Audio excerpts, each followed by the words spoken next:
نحمده ونصلي على رسوله الكريم اما بعد فقد قال الله تبارك وتعالى كما ورد في سورة الجاثية اعوذ بالله من الشيطان الرجيم بسم الله الرحمن الرحيم وانه لعلم للساعة فلا تمترن بها واتبعوني هذا صراط مستقيم صدق الله العظيم رب اشرح لي صدري ويسر لي امري واحلل عقدة من لساني يفقهوا قولي اللهم ربنا الهمنا رشدنا واعذنا من شرور انفسنا اللهم ارنا الحق حقا وارزقنا اتباعه وارنا الباطل باطلا وارزقنا اجتنابه آمین یا رب العالمین۔ قادیانیت سے متعلق ایک بحث کا آغاز ہو گیا تھا، کیونکہ ہمارے علم میں یہ آیا تھا کہ قادیانیوں نے خاص طور پر ماڈل ٹاؤن کو اپنا ایک مرکز اور اپنا اڈا بنانے کا فیصلہ کیا، اور اس کا ہمیں تجربہ بھی حاصل ہو گیا۔ کچھ نوجوان اہل سنت کے نوجوان میرے پاس آئے تھے اور انہوں نے میری توجہ ادھر منعکس کرائی کہ یہاں پر یہ اپنی جمعے کی نماز کے لیے اوپن گراؤنڈ استعمال کر رہے ہیں اور اس میں لگا لیتے ہیں پارٹیشن وغیرہ، اور بڑی یوں سمجھیے کہ بڑی مہم کے ساتھ دونوں طرف کی سڑکیں بند کر کے، اور جو بھی لوگ مسافر ہیں انہیں بھی دعوت دیتے کہ آئیں یہاں جمعہ پڑھیں، اور بعض لوگ مغالطے میں وہاں جمعہ پڑھ لیتے۔ تو اس کے حوالے سے انہوں نے کوشش کی کہ کچھ نہ کچھ اس سلسلے میں، کیونکہ انہوں نے مجھے لا کر قانون دکھایا۔ پاکستان میں جو قانون نافذ ہے وہ یہ ہے، چاہے یہ کہ وہ نافذ نہیں ہے بالفعل، لیکن ہے قانون کی کتاب میں تو موجود ہے کہ قادیانی اپنے کوئی جو بھی ان کے نزدیک بھی ان کے مذہبی شاعر ہیں ان کو مسلمانوں کی شکل میں برملا علی اعلان ادا نہیں کر سکتے، کیونکہ وہ تو دھوکہ دہی بات ہو گئی کہ لوگ سمجھیں گے یہ مسلمان ہی ہے۔ اب جب انہیں آپ کو معلوم ہے کہ ہماری پوری جو مرکزی اسمبلی تھی، نیشنل اسمبلی، اس کے فیصلے کے تحت قرار دیا گیا بالاتفاق کہ قادیانی غیر مسلم ہے، دائرہ اسلام سے خارج۔ یہ تو فیصلہ ہوا پارلیمنٹ کا اس بڑے پیمانے، بعد میں پھر ضیاء الحق صاحب کے زمانے میں یہ تو ہوا تھا آپ کو معلوم ہے بھٹو کے زمانے میں، تو ضیاء الحق صاحب کے زمانے میں اسی کی گویا کہ فردر سٹیپ کے طور پر یہ بات طے کی گئی اور قانون بنا دیا گیا کہ وہ اپنی مسجد کو مسجد نہیں کہہ سکتے اور مسجد کی صورت پر نہیں بنا سکتے کہ گزرنے والے کو یہ خیال ہو کہ یہ مسجد ہے۔ اسی طرح وہ اگر کوئی اسلامی شاعر کا ارتکاب کریں گے علی اعلان تو بھی یہ قابل تعزیر ہے، جرم ہے۔ وہ اپنے کئی احاطوں کے اندر اپنے گھروں کے اندر جو چاہیں کریں، لیکن کھلے میدان میں آ کر جو شاعر اسلامی باہر ان لوگوں نے سب کچھ اڈاپٹ تو کر رکھا ہے۔ سب سے بڑی بات تو وہ ہے کہ انہوں نے ایک جھوٹے نبی کا اقرار کیا ہے کہ وہ نبی ہے، اس نے ہمارے درمیان فصیل حائی کر دی ہے۔ اب جو اس کو مانتے ہیں ان کے نزدیک ہم کافر ہیں۔ آپ کو معلوم ہے کہ یہ میں بیان کر چکا ہوں کہ حالانکہ قائد اعظم کا کتنا بڑا احسان تھا کہ چودھری ظفر اللہ خان کو انہوں نے فارن منسٹر بنایا پاکستان میں، لیکن جب ان کا انتقال ہوا ہے قائد اعظم کا تو اس کی جنازے کی نماز میں شریک نہیں ہوا، وہ شخص موجود رہا۔ جو دوسرے ممالک کے سفراء آئے ہوئے تھے، ظاہر بات ہے وہ مسلمان تو نہیں تھے، کوئی عیسائی تھے یا کوئی اور تھے، ہندو تھے، بدھ تھے، جو بھی تھے۔ اب چونکہ قائد اعظم کا انتقال تھا ایک مملکت کے صدر کا، تو وہ لوگ سبھی موجود تھے، لیکن ظاہر ہے کہ وہ نماز میں شریک نہیں ہوئے، وہ مسلمان تو نہیں تھے۔ ان کے ساتھ کھڑا رہا یہ شخص، اس نے یہ بات، اور جب اس سے پوچھا گیا کہ تم شریک کیوں نہیں ہو تو اس نے کہا دیکھو بھائی، مجھے یا تو مسلمان سلطنت کا کافر وزیر سمجھ لو یا کافر سلطنت کا مسلمان وزیر سمجھ لو۔ میرے نزدیک یہ کافر سلطنت ہے، میں اس کا مسلمان وزیر ہوں کیونکہ میں قادیانی ہوں۔ اب تمہارے نزدیک یہ اسلامی مملکت ہے تو میں کافر ہوں، پھر میں اس کی نماز کیسے پڑھوں؟ تو بہرحال ان چیزوں کی وجہ سے جو دھوکہ دینے والا معاملہ ہو گیا، ورنہ کوئی اور لوگ ہوں یہاں پہ ہمیں ان سے تعارض نہیں ہے۔ عیسائی بھی ہیں، اپنی تبلیغ کرتے ہیں، کوئی خلاف ان کے رد عمل نہیں ہوتا، الا یہ کہ کہیں یہ واقعہ پیش آ جائے یا کوئی یعنی خام خواہ کو شوشہ کوئی شرارتی لوگ اٹھا دیں کہ انہوں نے قرآن کی یہ جو ہے بے حرمتی کی ہے، تو یہ تو پھر تحقیق سے معلوم ہو سکتا ہے کہ واقعتاً کی تھی کہ نہیں کی تھی۔ لیکن ایک وقت میں جو اس پر تو ان کا احتجاج ہوتا ہے، لیکن یہ کہ ان کے جو ہے چرچ ہے ان کی ساری اور تبلیغ ان کی ہو رہی ہے اور بڑھ بھی رہی ہے تعداد ان کی، لیکن اس کے خلاف کوئی رد عمل تو ہمارے یہاں نہیں۔ تو یہ ہے اصل میں وہ بات۔ تو اس پر جو گفتگو شروع ہوئی تھی میں آج اس کی تکمیل کرنے جا رہا ہوں۔ حضرت عیسیٰ علیہ السلام کی دوبارہ آمد کا تعلق ہے، اس کے ضمن میں قرآن مجید میں جو نص قطعی ہے، وہ نص قطعی یہ ہے اِنَّهُ لَعِلْمٌ لِلسَّاعَةِ فَلَا تَمْتَرُنَّ بِهَا۔ حضرت عیسیٰ کا ذکر ہوا ہے سورہ جاثیہ میں، اور وہاں فرمایا گیا ہے کہ یہ عیسیٰ کا دوبارہ آنا قیامت کی علامت ہوگا، یعنی کہ اب قیامت بالکل قریب آ گئی۔ اِنَّهُ لَعِلْمٌ لِلسَّاعَةِ، علم حاصل ہوگا ان کی دوبارہ آمد پر کہ اب قیامت جو ہے وہ سر پر آ گئی۔ اچھا، اس کے ایک اور جو ہے ذرا بالواسطہ دلائل جو قرآن مجید میں آئے ہیں، ایک ان میں سے یہ ہے کہ سورہ آل عمران میں جہاں حضرت مریم کو بشارت دے رہا تھا فرشتہ کہ آپ کے ہاں ایک بیٹا ہوگا، وہ بڑی حیران تھی کہ میرے ہاں کیسے بیٹا ہو جائے گا، ماں کو تو بغیہ، میں تو کوئی بدکار عورت تو نہیں ہوں، نہ میری کوئی شادی ہوئی ہے ابھی۔ تو اس میں جو باتیں بیان کی تھی فرشتے نے، وہ جو بیٹا ہوگا اس کی کیا شان ہوگی، اس میں یہ الفاظ بھی آتے ہیں وَيُكَلِّمُ النَّاسَ فِي الْمَهْدِ وَكَهْلًا، وہ باتیں کرے گا، لوگوں سے گفتگو کرے گا جبکہ وہ پنگھوڑے میں ہوگا، بچہ ہوگا، گود میں ہوگا، اور کہل کے وقت، کہل کہتے ہیں جب آدمی عمر میں جو ہے 40-45 کا کسی بھی اوپر ہو جائے، آپ پہلے طفل کہتے ہیں، پھر جوان کہتے ہیں، عربی زبان میں شاب کا لفظ آتا ہے، بہت جوان، بڑی اچھی صحت میں ہے، اس کے بعد پھر ظاہر بات ہے ڈھلوان شروع ہوتی ہے، یہ کہل ہے۔ جب بڑھاپے کے آثار شروع ہوتے ہیں، بال سفید ہونے شروع ہوتے ہیں، تو یہ قبول۔ اب سوال یہ ہے اس گھوڑے میں بات کر دیں، یہ تو معجزہ ہے، لہذا اس کا ذکر یہاں پر مناسب ہے۔ یہ بڑے ہو کر بات کرنے کی کیا ضرورت تھی کہنے کی، وہ تو سبھی کرتے ہیں انسان، یہ اسی لیے کہ معلوم ہو کہ کہولت بھی انہیں آئے گی یار، حالانکہ آپ کو معلوم ہے سب مانتے ہیں، عیسائی بھی مانتے ہیں، سب مانتے ہیں، 33 برس کی عمر میں انہیں اٹھا لیا گیا، اس دور میں تو کہولت آئی نہیں، اس لیے قرآن ذکر کر رہا ہے۔ اور یہ بات جو ہے دوسری مرتبہ آئی ہے، یہ سورہ المائدہ میں آیت نمبر 110، وَتُكَلِّمُ النَّاسَ فِي الْمَهْدِ وَكَهْلًا، صرف یہ ضمیر کا فرق ہے، وَيُكَلِّمُ النَّاسَ فِي الْمَهْدِ وَكَهْلًا، اور وَتُكَلِّمُ النَّاسَ فِي الْمَهْدِ وَكَهْلًا یہ ہے جب قیامت کے دن اللہ تعالیٰ حضرت عیسیٰ سے سوال کریں گے، اے عیسیٰ ابن مریم، کیا تم نے میری اجازت سے اور میری تائید سے یہ معجزے نہیں دکھائے، یہ معجزے نہیں دکھائے، میں نے تم پر یہ فضل نہیں کیا؟ اور یہ گویا کہ بالواسطہ عیسیٰ کے ماننے والوں سے خطاب ہے کہ اللہ تعالیٰ کے کتنے بڑے بڑے احسان ہوئے، اور اسی میں تم بات کرتے تھے لوگوں سے پنگھوڑے کے اندر بھی اور کہولت کی عمر میں بھی، تو یہ کہولت کی عمر کب آئی؟ حضرت عیسیٰ علیہ السلام، تو اس کے بغیر تو ممکن ہی نہیں ہے کہ وہ دوبارہ دنیا میں آئیں، پھر ان کے اوپر وہ عمر آئے اور اس عمر کے اندر بھی وہ بات کریں گے۔ تو یہ میرے نزدیک قرآن مجید کے اندر دلائل ہیں اس چیز کے کہ حضرت عیسیٰ علیہ السلام کی دوبارہ جو ہے آمد ہوگی۔ اب اس ضمن میں چاہتا ہوں کہ آج خاص طور پر جو الساعہ کی اور جو علامت قرآن میں آئی ہے، یہ ضمنی مضمون ہو جائے گا، لیکن بہرحال یہ بھی ایک معلوماتی مضمون ہے کہ ایک تو یہ قیامت کی بڑی نشانیوں میں سے حضرت عیسیٰ کا دوبارہ آنا، اور کیا کیا جو ہے باتیں بیان ہوئی ہیں وہ ذرا غور سے سن لیجیے۔ پہلی بات میں نے ہلکا سا حوالہ دیا تھا، ہم تو ایک لفظ قیامت بولتے ہیں، وہ قیامت جو ہے اتنا ہمارے نزدیک جامع لفظ ہے کہ جس میں وہ بھی جو زلزلۃ الساعہ آئے گا وہ بھی ہے، پھر جو نفخ روح، نفخ ساق ہوگا وہ بھی ہے، لیکن قرآن مجید سے معلوم ہوتا ہے کہ یہ الساعہ ہے، وہ گھڑی جس دن کے یہاں قیامت برپا ہوگی، زلزلہ آئے گا، شدید ترین حالات آئیں گے، فوری طور پر تمام انسان بن نہیں جائیں گے۔ جو ہے اس کا نقشہ جو کھینچا گیا ہے، یا ایھا الناس اتقوا ربکم ان زلزلۃ الساعۃ شیء عظیم یوم ترونها تذہل کل مرضعۃ عما ارضعت وتضع کل ذات حمل حملها وتری الناس سکارى وما هم بسکارى ولکن عذاب اللہ شدید۔ اے لوگوں ڈرو، اللہ کا تقوی اختیار کرو، اس لیے کہ قیامت کا زلزلہ بہت سخت سے ہے، بہت بارش ہے۔ ان زلزلۃ الساعۃ شیء عظیم، جب پہاڑ چل رہے ہوں گے اور جو ہے انسان جو ہیں گے وہ جس طرح پروانے ہوتے ہیں، پتنگے ہوتے ہیں، ایسے اڑ رہے ہوں گے انسان، اور اس میں یہ بھی حال ہوگا کہ لوگ جو ہے ہر جو دودھ پلانے والی ہے وہ اپنے بچے کو بھول جائے گی، ظاہر بات ہے کہ اپنی پڑی ہوئی ہے مصیبت، حالانکہ سب سے زیادہ محبوب ترین شے دنیا میں اس سے اونچی محبت نہیں ہو سکتی جو ماں کو اپنے دودھ پیتے بچے سے ہوتی، انہیں بھول جائے تذہل کل مرضعۃ عما ارضعت، اور تمہیں ایسا محسوس ہوگا کہ لوگ کسی نشے کی کیفیت میں ہیں، یعنی وہ بدحواش ہیں، وہ بدحواس ہو گئے، لیکن یہ کہ وما هم بسکارى، اور وہ مدہوش نہیں ہوں گے، ولکن عذاب اللہ شدید۔ تو یہ ہے زلزلۃ الساعہ، وہ ایک خاص وقت جو ہے، ایک خاص گھڑی جس میں کہ یہ ہونا ہے۔ اس کے علاوہ قرآن مجید میں القارعہ القارعہ والقارعہ وما ادراک ما القارعہ یوم یکون الناس کالفراش المبثوث وتکون الجبال کالعہن المنفوش۔ اب یہ کیا ہے؟ یہ نقشہ قیامت، یہ وہی الساعہ، القارعہ الساعہ۔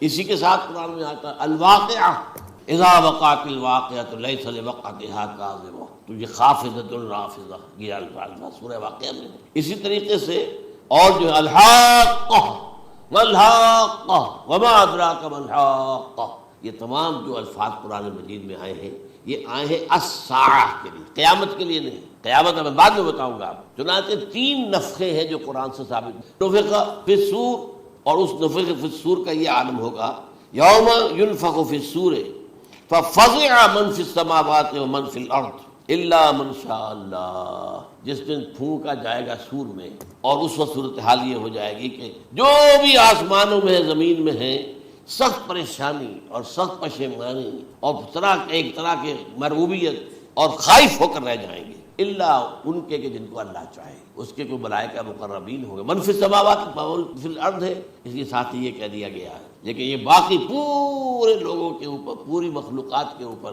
ایک جو ہے گھبراہٹ کی کیفیت طاری ہو جائے گی۔ تو یہ ہے پہلا فضا۔ دوسرا فضا کیا ہے؟ فضا صعق۔ صعق کہتے ہیں آدمی کا بے ہوش ہو جانا۔ یہ دوسری مرتبہ جب سور پھونکا جائے گا، وَنُفِخَ فِي الصُّورِ فَصَعِقَ مَن فِي السَّمَاوَاتِ وَمَن فِي الْأَرْضِ إِلَّا مَا شَاءَ اللَّهُ۔ یہ ہے کہ اس کے بعد وہ سب کے اوپر موت طاری ہو جائے گی، یہ دوسرے سور پھونکے جانے کے بعد۔ پھر ثُمَّ نُفِخَ فِيهِ أُخْرَى، پھر ایک مرتبہ اور پھونک ماری جائے گی، یہ تیسرا ہو رہا ہے۔ فَإِذَا هُمْ قِيَامٌ يَنظُرُونَ، تو اچانک سب کے سب کھڑے ہوں گے اللہ کی طرف دیکھتے ہوئے۔ اب یہ جو ہے یہ ہے یوم القیامہ، قام یقوم قیامتاً، کھڑا ہونا، کیونکہ اس دن یوم یقوم الناس لرب العالمین، جس دن کے تمام انسان جو ہے کھڑے ہو جائیں گے اپنے رب کے حضور میں، جس کا نقشہ کھینچا گیا ہے اذا دکت الارض دکا دکا وجاء ربک والملک صفا صفا۔ تو یہ سب کے سب انسان بھی جو ہے موجود ہوں گے، فرشتے صفے باندھے ہوئے ہوں گے، اور اللہ تعالیٰ جو ہے اپنے خاص عرش کے ساتھ، یحمل عرشہ ثمانیہ، 8 فرشتے اس عرش کو اٹھائے ہوئے ہوں گے، جبکہ یہ آسمان پھٹے گا اور اس روئے ارضی پر اللہ تعالیٰ کا نزول ہوگا۔ یہ جو ہے ہمارا یوم القیامہ یہاں ہے، یوم القیامہ ہی میں جو فیصلے ہونے یہاں ہونے، قصہ زمین برسر زمین، جو نیکیاں تم نے یہاں کمائی ہیں یا جو بدیاں تم نے یہاں جن کا ارتکاب کیا کا فیصلہ یہاں ہوگا۔ اس کے بعد واللہ عالم کچھ اور بھی چیزیں ہیں، لیکن یہ کہ وہ سب عام طور پر لوگوں کے علم میں نہیں ہے۔ میں نہیں چاہتا کہ خام خواہ کسی نئی بات سے کوئی جو ہے ذہنوں کے اندر کوئی تشکیک پیدا ہو جائے، شبہات پیدا ہو جائے، لیکن یہ چیزیں جو میں نے آپ سرچ کی از قرآن ثابت ہے۔ اسی زمین پر اترنا ہے، وجاء ربک والملک صفا صفا، یہ سب کے سب آئیں گے، اور ملائکہ، اور اس کے علاوہ جو ہے دوسرے مقامات پر جس کا نقشہ کھینچا گیا ہے سورۃ الحاقہ کے اندر ہے، اللہ کا عرش جو ہے 8 فرشتے اٹھائے ہوئے نیچے اتریں گے۔ تو یہ تمام چیزیں قرآن مجید میں مذکور ہیں، اور یوم القیامہ یہی ہوگا، لیکن وہ ہے یوم القیامہ۔ ہم قیامت کہتے ہیں اس کو جس کو قرآن کہتا ہے الساعہ، الزلزلہ، الحاقہ، القارعہ، الواقعہ۔ یہ ہے در حقیقت جو پہلا معاملہ ہے کہ اس کے اندر جو ہے فضا ہو جائے۔ اب دیکھیے جو علامات قیامت احادیث میں آئی ہیں وہ میں آج آپ کو سنا رہا ہوں۔ ان کو 2 حصوں میں تقسیم کیا جاتا ہے، علامات صغریٰ، علامات کبریٰ، چھوٹی نشانیاں جو درجہ بدرجہ درجہ بدرجہ درجہ بدرجہ حاضر سامنے آئی۔ ایک ہے بالکل قیامت سے متصل قبل بڑے جو خرق عادت واقعات ہوں گے وہ آئیں گے۔ اچھا، پہلی چیز کے سلسلے میں حضرت انس رضی اللہ تعالیٰ عنہ سے یہ مروی ہے، اور یہ حدیث متفق علیہ ہے۔ پہلی علامت حضور نے بیان کی قیامت کی علامات میں سے، اب میں لفظ قیامت اسی معنی میں بول رہا ہوں جس میں کہ ہم عام طور پر بولتے ہیں۔ آپ نے فرمایا علم اٹھا لیا جائے گا، جہالت کا دورہ۔ اب یہ کون سا علم اٹھایا جائے گا؟ سائنس کا علم نہیں، دین کا علم۔ آج تو ساری قدر و قیمت جو ہے جس کے لیے دوڑتے ہیں لوگ لاکھوں روپے کی فیسیں دے کر، MBA ہو رہے ہیں، یہ جو ہے اکاؤنٹنسی کا پاس کر رہے ہیں، یہ CA کر لیا ہے، یہ کوئی اور جو ہے فزکس میں، کوئی کیمسٹری میں ڈاکٹریٹ کر لی ہے، ڈاکٹر بن گئے تو کیا ہی کہہ رہے ہیں۔ اس لیے کہ بڑی چیز جو پاکستان سے ایکسپورٹ ہوتی ہے وہ ڈاکٹر ہیں۔ اس جو اتنے بڑے پیمانے پر جو کالج کھلے ہوئے، 3-3 لاکھ روپے ایک سال کی فیس، 5-5 لاکھ روپے ایک سال کی فیس، یہ کیوں لیتے ہیں اور کیوں لوگ دیتے ہیں؟ کہ موقع مل جاتا ہے MBBS کر کے۔ امریکہ کے اندر بھی ڈیمانڈ ہے، ان کے ہاں ڈاکٹر جو ہیں جتنے ہونے چاہیے نہیں ہے، لہذا اور بھی بہت سی جگہوں پر ڈیمانڈ ہے۔ تو جس چیز کی مارکیٹ میں ڈیمانڈ ہے وہ علم ہے۔ آج علم کمپیوٹر کا علم ہے، علم ہے یہ، حالانکہ ان میں سے کسی کے اوپر لفظ علم کا اطلاق میرے نزدیک غلط، جہالت۔ علم وہ ہے جو ذہن کو جلا دے، جو سوچ کو جلا دے، روشنی پیدا کرے، دماغی روشنی، وسعت دے، انسان کے فکر کو وسعت دے، اس کے ذہنی جو ہے جو افق ہے اس کو وسیع کرے۔ علم تو وہ ہے جو حقیقت کے کیا علم بھی اس سے عطا فرمائے۔ قرآن ہے، حدیث ہے، باقی اور چیزیں جو اس سلسلے میں آ سکتی ہیں وہ ہے کہ جو قرآن اور حدیث کی سمجھنے میں مومن ہوں اور زیادہ جو ہے اس کے تک فہم کو آسان۔ لیکن یہ کہ فرمایا علم اٹھا لیا جائے گا، جہالت کو فروغ ہوگا، ظاہر بات ہے ایک ہی بات ہوئی ہے۔ دوسرے نمبر پہ یہ کہ جہالت کو فروغ ہوگا۔ نمبر 3 زنا کثرت سے ہوگا۔ نمبر 4 شراب نوشی عام ہو جائے گی۔ نمبر 5 عورتوں کی تعداد بہت زیادہ ہو جائے گی، مردوں کی تعداد کم ہو جائے گی، یہاں تک کہ 50 عورتوں کا خیر خبر کرنے والا، کوئی نگرانی کرنے والا، وہ ایک مرد۔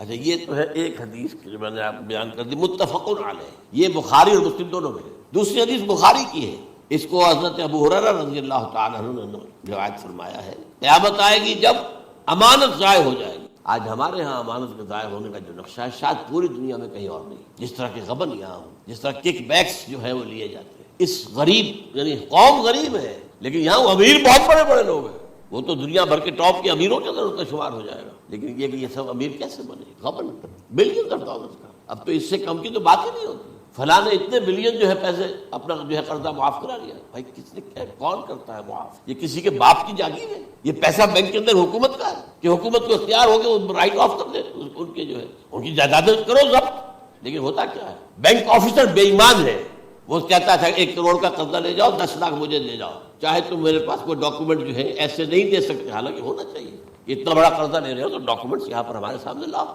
کہ اگر تم نہ دے سکو تو ہم ان ڈاکومنٹس کے ذریعے سے تمہاری جائیداد، تمہاری کوئی جاگیر، تمہاری کوئی اور چیز کو قبضہ کریں۔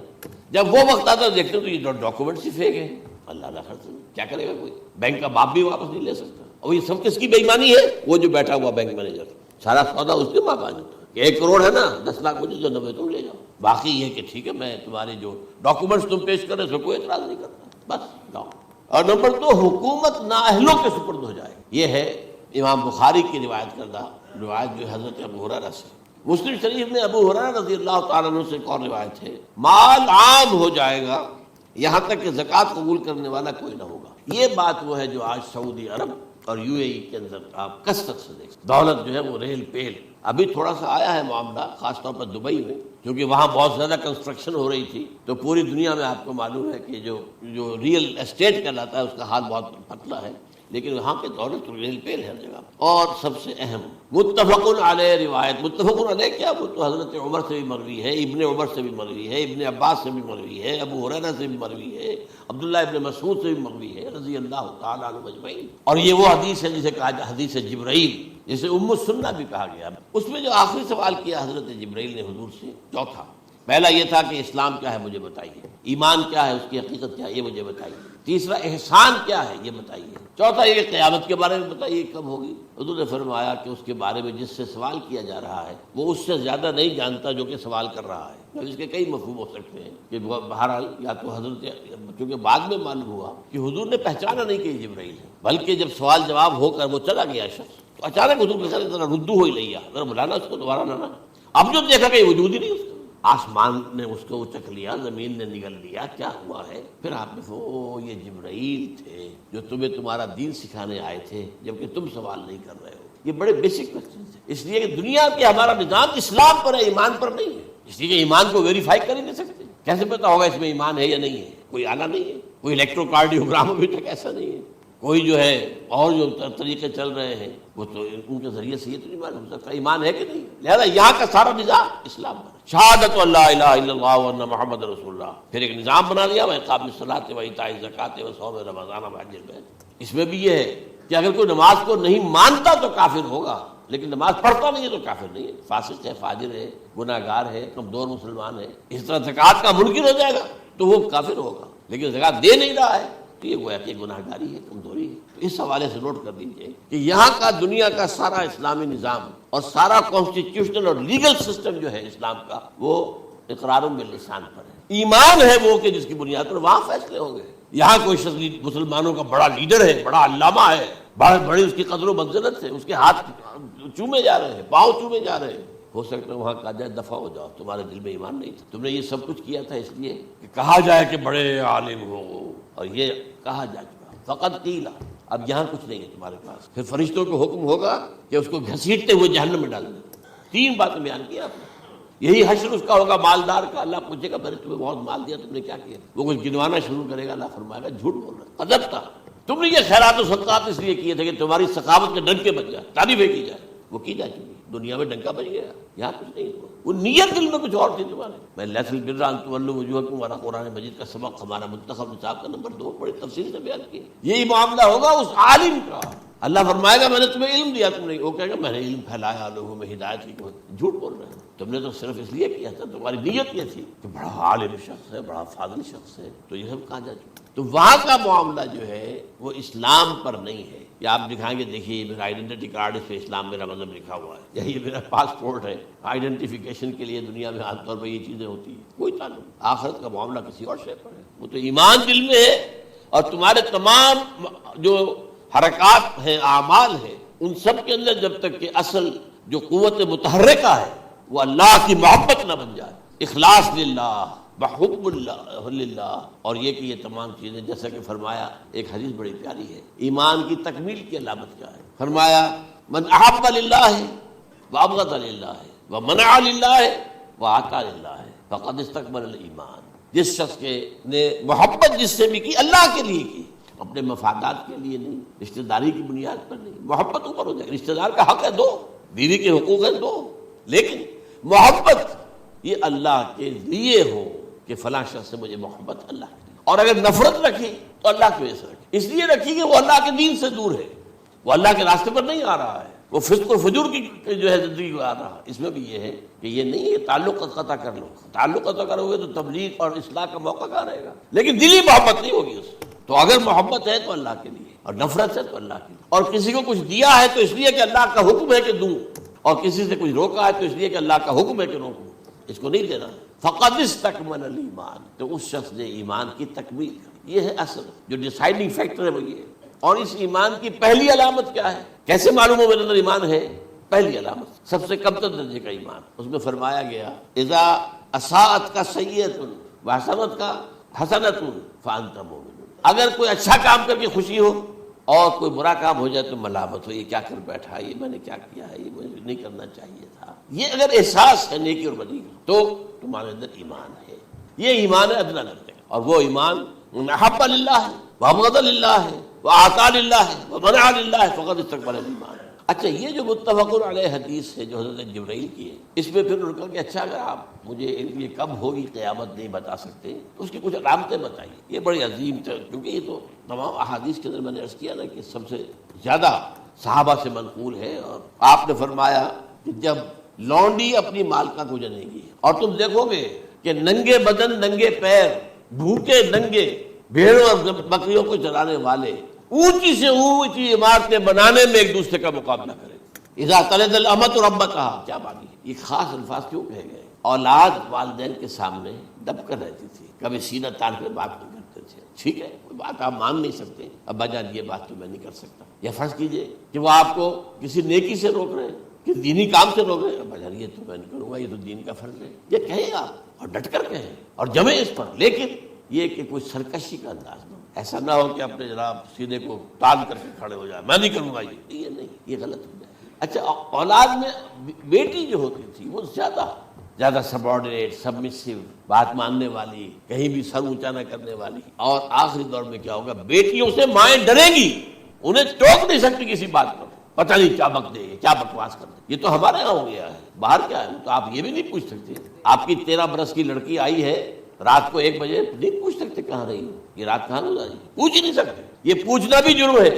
اپنے چھوٹے بچے کو آپ نے تھپڑ مار دیا، تہذیب ہے، سکھانا ہے، غلط کام کیا ہے، اس کی سرزنش ہو رہی ہے، فوراً وہ اگر ایک فون کر دے گا پولیس آئے گی، بچے کو لے جائے گی، اسے لا کر کہیں اور جو ہے ڈپازٹ کرے گی، اور آپ پر مقدمہ چلے گا، آپ کو اس کی سزا بھگتنی ہے۔ ظاہر بات ہے کہ پھر وہاں سرکشی کا کیا عالم ہوگا، پھر اولاد کہاں سر جھکائے گی، کس درجے میں جھکائے گی، اس کی تربیت عثمانی ہوئی نہیں۔ تو ان تلد الامۃ ربتها، گویا کہ بیٹی کے نزدیک ماں جو ہے وہ ایسی ہو جائے گی جیسے لونڈی، گویا کہ لونڈی نے ایک اپنی مالکہ کو جنم دیا ہے، بیٹی مالکہ بن جائے گی اور ماں جو ہے لونڈی بن جائے گی، اور دولت کے ریل پیل کا ابھرتا دکان، یہ جو بھوکے ننگے اور مفلس، کیا حال تھا 100 برس پہلے، انہیں کھانے کو کچھ نہیں ملتا تھا، یہ مشرقی ساحل پر تھے، یہ سوائے یہ کہ مچھلیاں پکڑ لی، اللہ خیر اللہ وہ کھا لی، یا کہیں ان کو بیچ دیا، کو منڈی لگ جاتی تھی وہاں، اور کیا تھا۔ اور مغربی ساحل پہ کیا ہوتا تھا، ساری ان کی معیشت حج کے گرد گھومتی تھی، حاجی آئے ہیں، خریداریاں کر رہے ہیں، اور آپ کو معلوم پوری دنیا سے مال پہلے بھی پہنچتا تھا وہاں،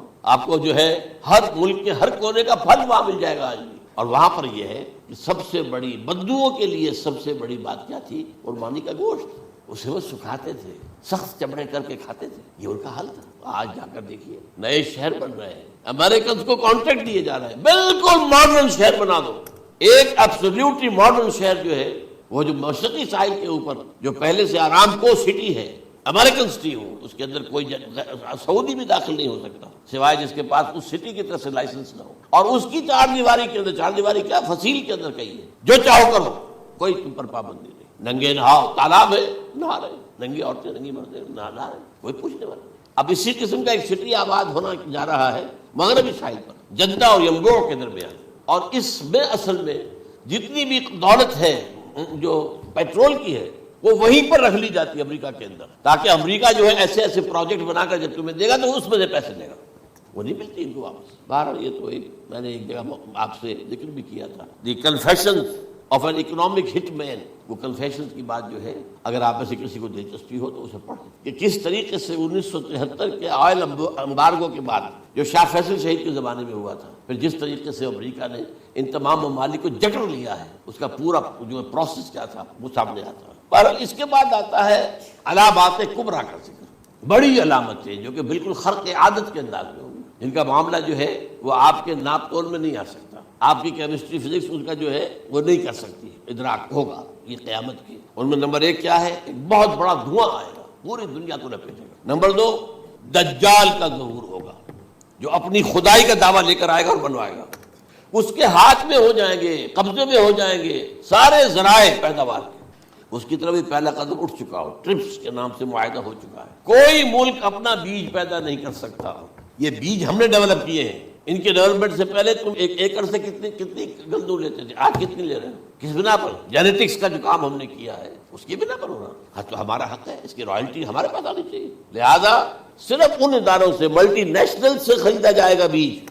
اور بیج بھی وہ دیں گے وہ کہ جس سے جو فصل اگے گی وہ بیج نہیں لا سکتے، وہ بیج کا کام نہیں کر سکتے۔ جیسے آپ کو معلوم ہے کہ آپ کے یہاں جو گوشت کھایا جاتا ہے مرغے کا، تو مرغا وہ جو ہے اس میں مرغا ہو یا مرغی ہو اس کے اندر کوئی وہ کیفیت ہی نہیں ہے، ان کے انڈے جو ہے ان سے آپ بچے حاصل نہیں کر سکتے، ہے تو انڈا، دیکھنے کو تو انڈا ہے لیکن وہ بنڈا جو ہے اس سے بچہ تو نہیں حاصل کر سکتے۔ ایسے ہی وہ گندم کا بیج دیں گے نظر آئے گی گندم، لیکن اس کے اندر وہ صلاحیت نہیں ہے کہ اس سے جو فصل اگے گی اس کا نتیجہ جو ہے وہ بھی آپ لے سکتے۔ یہ ہونا ہے، اللہ جانے، قدم اٹھ رہے ہیں ادھر۔ پھر یہ ہے کہ دابۃ الارض، زمین سے ایک حیوان نمودار ہوگا، زمین شق ہوگی۔ ابھی میں کہہ رہا ہوں خرق عادت ہے، یہ چیزیں وہ نہیں ہیں جو ہماری کسی حساب کتاب میں جو باتیں پہلے آئی ہیں وہ تو حساب کتاب میں آ رہی ہیں، ساری سمجھ میں آ رہی ہیں، ساری چیزیں مشاہدہ ان کا ہو رہا ہے۔ لیکن یہ ہے کہ دابۃ الارض، یہ کہتے ہیں کہ کوہ صفا، اس میں تو نہیں ہے حدیث میں، کوہ صفا پھٹے گا اور اس میں سے ایک حیوان دابہ وہ ظاہر ہوگا، تو اسی لیے فرمایا ہے وَإِذَا وَقَعَ الْقَوْلُ عَلَيْهِمْ أَخْرَجْنَا لَهُمْ دَابَّةً مِّنَ الْأَرْضِ تُكَلِّمُهُمْ، تو ہم اندر سے پیٹ کے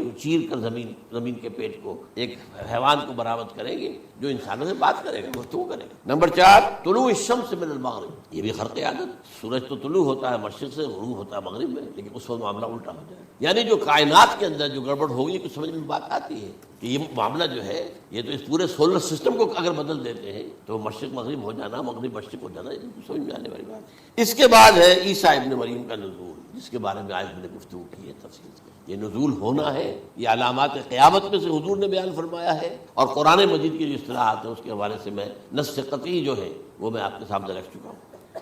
پھر یاجوج ماجوج کا ایک معاملہ ہے، یہ میں ابھی اس وقت زیادہ اس پر بات نہیں کر سکتا۔ حضرت عیسیٰ علیہ السلام کے نزول کے بعد دو کام ہو گئے، یہودیوں کا قلع قمع ختم، تمام یہود، ایک کام تو یہ ہونا، اور نمبر 2 عیسائیت کا ختم ہو جانا، عیسائیت کی نفی کر دیں گے، بھائی تم مجھے خدا کا بیٹا بنائے بیٹھے ہو، میں تم خدا کا بیٹا نہیں ہوں، میں تو اس کا بندہ ہوں، رسول ہوں، میں نے تم سے کب کہا تھا کہ مجھے خدا کا بیٹا بناؤ۔ نمبر 2 یہ کہ وہ خنزیر کو قتل کر دیں گے، یعنی یہ تم نے خنزیر کب سے کھانا شروع کر دیا؟ میں تو تم کو نکاح اجازت دے کر گیا تھا، یہ تو شریعت موسوی میں حرام تھا، اور میں کہہ کر گیا تھا کہ یہی شریعت تم پر لاگو رہے گی، ہاؤ کم تم نے کیسے یہ؟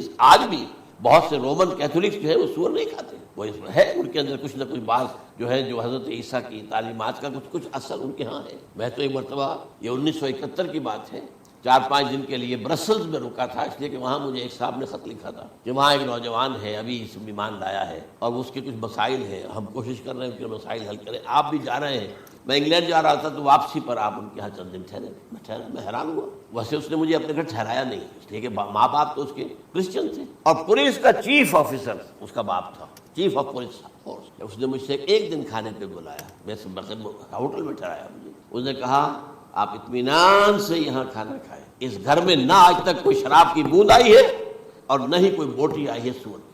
رومن کیتھولک اب اکلوتا بیٹا تھا یہ عبد العزیز، اس نے بعد میں نام رکھا، وان کینٹر اس کا نام تھا جو کہ اوریجنل تھا، پھر اس نے نام رکھا عبد العزیز وان کینٹر، پرانا نام بھی نہایت ایک نہایت خوبصورت۔ 28 سال کی عمر تھی اور اس وقت میں نے دیکھا تھا کہ اس کی فقہی معلومات جو ہے میری معلومات سے 10 گنا زیادہ۔ اس کی وجہ کیا ہے؟ وہ گیا تھا موراکو میں ایز اے ٹیچر، ملازمت کرنے، پیسہ کمانا۔ وہاں وہ مسلمانوں سے اس کا ہوا ربط ہوا، اسلام کی تعلیمات سامنے آئی، اسلام لے آیا۔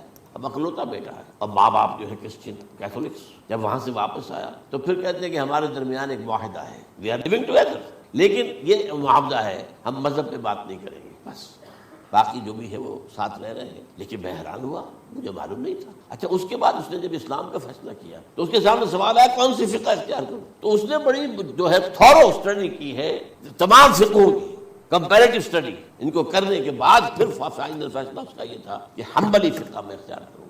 چاروں فقہوں میں سب سے لیٹسٹ حنبلی ہے، یعنی حنفی نمبر 1، پھر مالکی نمبر 2، پھر اس کے بعد شافعی نمبر 3، پھر یہ امام احمد ابن حنبل ہے۔ اور امام احمد ابن حنبل کے زمانے تک احادیث بہت بڑے پیمانے پر جمع ہو چکی تھی، جبکہ ابھی حضرت امام ابو حنیفہ کے زمانے میں کوئی اتنا زیادہ جو ہے حدیث کا بھی ذخیرہ نہیں بنا تھا۔ اسی پر تو لوگ حیران ہوتے ہیں کہ زیادہ حدیث امام ابو حنیفہ کے علم میں نہیں تھی، لیکن بجال ہے کہ ان کا کوئی فتویٰ جو ہے کتاب و حدیث کے، کتاب و سنت کے خلاف ہو۔ اگرچہ انہوں نے صاف کہا کہ اگر تم پاؤ کوئی ایسی سچی حدیث، پختہ حدیث جو میری کسی رائے کے خلاف ہو تو میری رائے کو دیوار پر دے مارنا اور اس صحیح حدیث کا پیروی کرنا۔ لیکن ویسے اس کے بعد یہ کمال یہ ہے کہ بہت ہی کوئی شاذ معاملہ ہے کہ جس میں ان کا کوئی فتویٰ وہ کتاب و سنت کے منافی ہو یا سنت کے منافی ہو۔ کتاب پہ تو سوال پیدا نہیں ہوتا، کتاب تو ساری ان کے سامنے موجود تھی۔ اس کے بعد یہ ہے کہ یاجوج ماجوج، جس میں بتا رہا تھا آپ کو کہ جب عیسائیت بھی ختم ہو گئی، یہود ویسے ختم ہو گئے،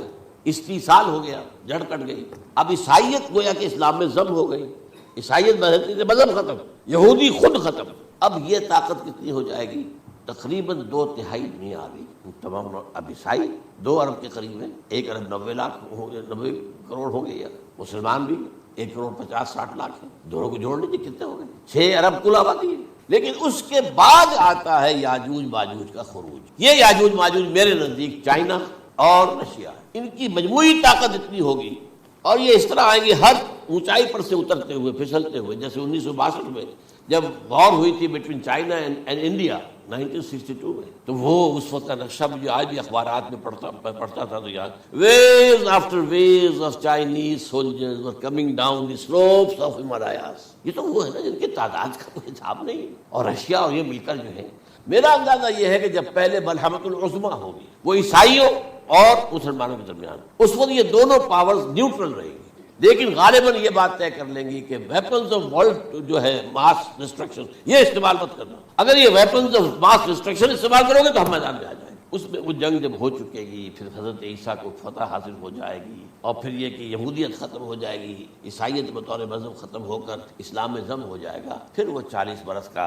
عہد حکومت ہے حضرت عیسیٰ علیہ السلام۔ لیکن جب یہ فتح ہو جائے گی ان پر، اب یاجوج ماجوج آئیں گے اور اتنی تعداد میں آئیں گے کہ بحیرہ طبریہ جو ہے اس کا سارا پانی پی جائے گا۔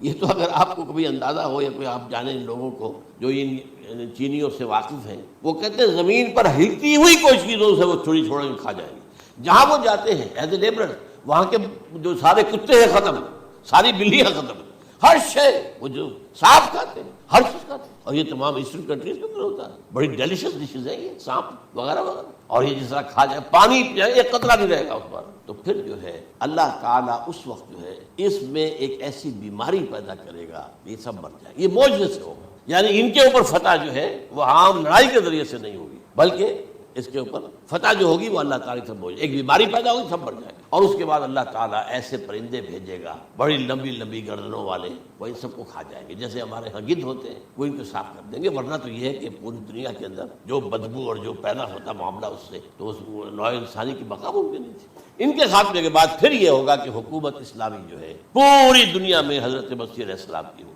45 برس وہ رہیں گے، اسی میں وہ کہلن بھی آ جائے گا، وہ فی المہد و کہلن جو میں نے شروع میں بیان کیا تھا، اسی میں پھر یہ ہے کہ وہ شادی بھی کریں گے، ان کی اولاد بھی ہوگی، اور پھر ان کا انتقال ہوگا تو حضرت حضور صلی اللہ علیہ وسلم کے حجرے میں، وہیں پر جہاں حضور اور ابو بکر اور عمر رضی اللہ تعالیٰ عنہم دفن، وہیں پہ ان کو دفن کیا جائے۔ اور قیامت کے دن حضور فرماتے ہیں کہ میں اور یہ تینوں ساتھ. تو یہ ہے حالات و واقعات.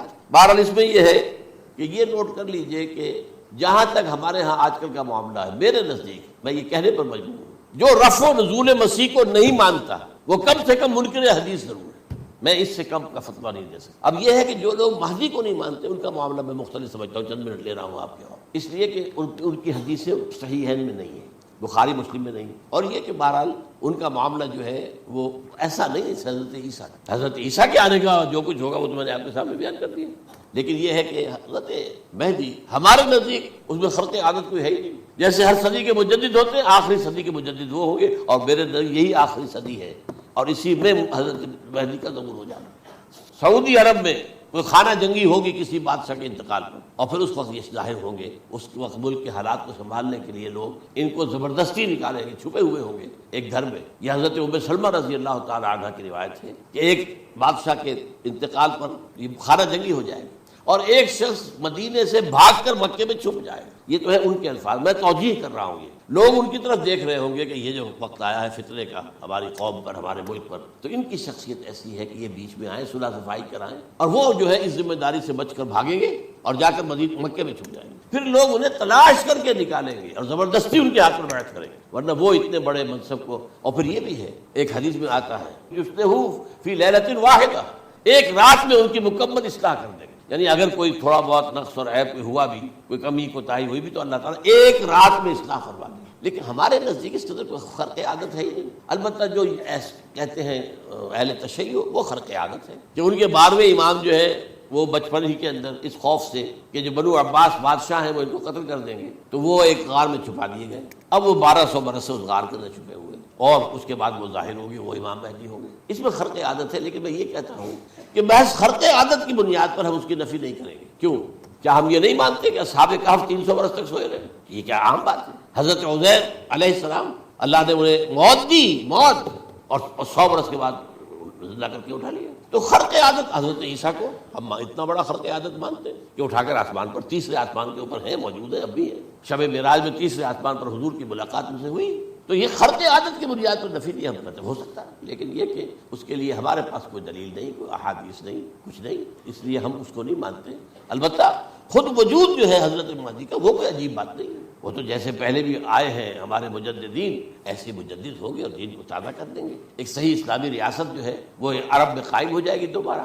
حضور نے فرمایا وہ عدل اور انصاف سے عرب کو اسی طرح بھر دے گا جیسے کہ وہ اس سے پہلے ظلم اور جور اور زیادتیوں کے اوپر سے بھری ہوئی ہوگی. تو یہ کام ہوگا، یہ تو مجدد کا کام ہوتا ہی اس حوالے سے. لیکن بہرحال میں نے پھر بھی کہا کہ اگر احادیث کی کمزوری کی وجہ سے کہ صحیح عین میں نہیں ہے، اگر کوئی شخص انکار کرے تو مجھے کوئی اعتراض نہیں ہے، ٹھیک ہے. لیکن جو حضرت عیسیٰ کے رفع سماوی اور حضرت عیسیٰ کے نزول کا انکار کرتا ہے، وہ کم سے کم، میں انہیں اور آگے کوئی فتویٰ نہیں دیتا کہ وہ کافر ہو گئے یا یہ ہو گئے یا وہ ہو گئے، لیکن منکر حدیث کے لائن میں تو وہ لازماً کھڑے ہو گئے، کیونکہ اتنی واضح پکی حدیثیں ہیں حضرت مسیح کے نزول کی، اور علامات قیامت میں جس طرح ان کا ذکر آتا ہے کہ اس سے انکار جو ہے وہ جب تک آپ پوری حدیث کے ذخیرے کا انکار نہ کریں اس وقت تک ممکن نہیں ہے.